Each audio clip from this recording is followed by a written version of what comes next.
जी।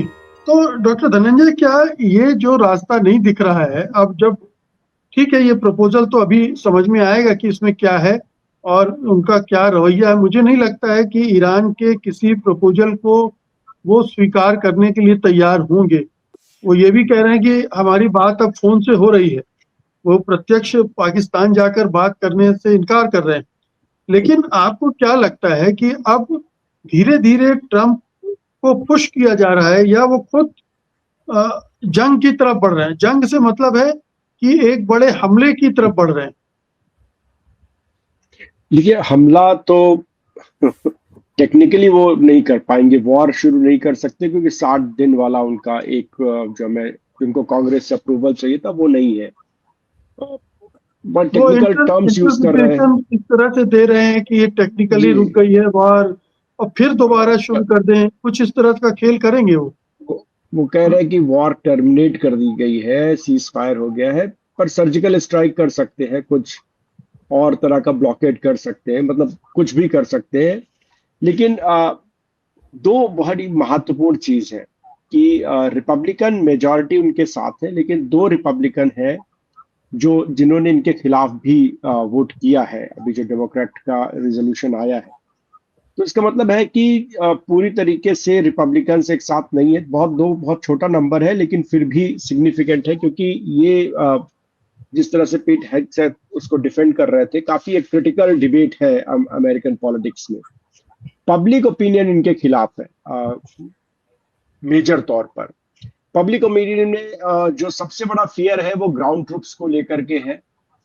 तो surgical strike आप चाहे जो भी कर ले, ये सबको दिख गया है, तमाम मिलिट्री एक्सपर्ट्स को दिख गया है कि आप सर्जिकल स्ट्राइक के दम पे या मतलब कोई एयर स्ट्राइक के दम पे आप ईरान को झुका नहीं सकते हैं। वो इम्पॉसिबल सी बात है। दूसरी बात है, रजीम आप बदल नहीं सकते, वो भी मोर और लेस क्लियर हो गया है, क्योंकि वो रजीम का जैसा स्ट्रक्चर है वो सरवाइव कर गए हैं और उनको पता है कि इसके बाद कौन आएगा, उसके बाद कौन आएगा। तो वो भी उनके हाथ में नहीं है।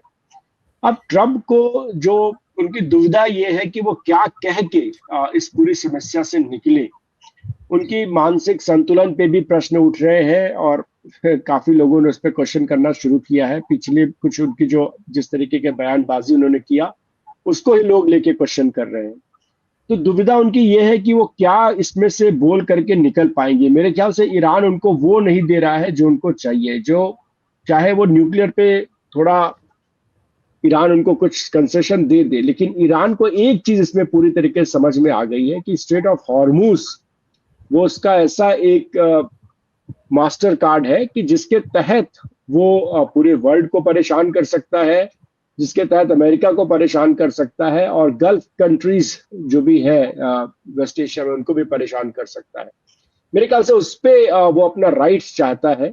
और ईरान, दूसरा जो सबसे महत्वपूर्ण चीज है ईरान के लिए, कि वो कोई सैंक्शंस अब बर्दाश्त नहीं करेगा। अगर जो भी एग्रीमेंट नेगोशिएशंस होगा उसमें कुछ, देखिए ये वॉर में अब आप इसको किसी भी तरह से इंटरप्रेट कर सकते हैं, लेकिन जो क्लियर जो 20 रहा है, 19 नहीं रहा, वो ईरान रहा है। इसमें उसको बहुत तबाही झेलनी पड़ी, लेकिन अल्टीमेटली जो स्ट्रेटजी के टर्म्स में अगर आप देखिए तो ईरान के पास एक स्ट्रेटजी थी, अमेरिका के पास वो स्ट्रेटजी नहीं थी। आप बमबारी आपने भले कर ली हो बहुत ज्यादा, लेकिन स्ट्रेटेजिकली आप इसमें फेल्ड हो गए हैं।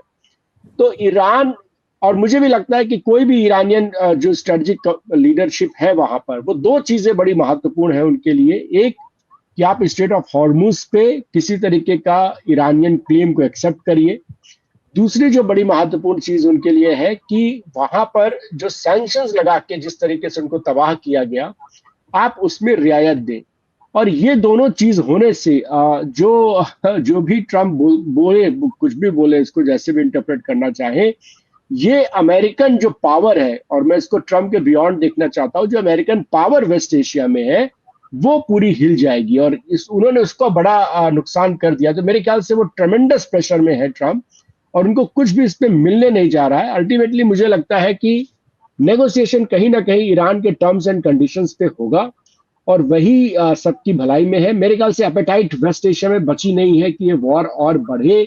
दो ही कंट्री दिख रहे हैं थोड़ा जो इसमें अभी भी इसके पक्षधर है। एक इजराइल, ऑब्वियस रीजन है इजराइल का, हिजबुल्लाह के साथ लेबनान में अभी भी जारी रखा है। और यूएई के अंदर हमने थोड़ा सा हम लोग वो देख रहे हैं, बट अदरवाइज किसी कंट्री के अंदर अभी वो एपेटाइट नहीं है कि ये वॉर और बढ़े। दुनिया के अंदर ये क्षमता नहीं है कि इस वॉर को लंबा या किसी भी तरह का एक और प्रॉब्लम शुरू हो।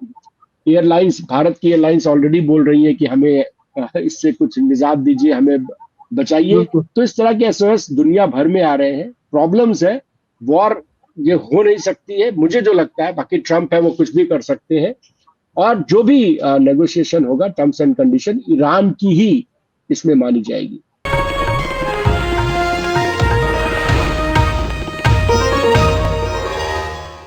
Copyright disclaimer under Section 107 of the Copyright Act 1976. Allowance is made for fair use for purposes such as criticism, comment, news reporting, scholarship, and research. Fair use is a use permitted by copyright statute that might otherwise be infringing.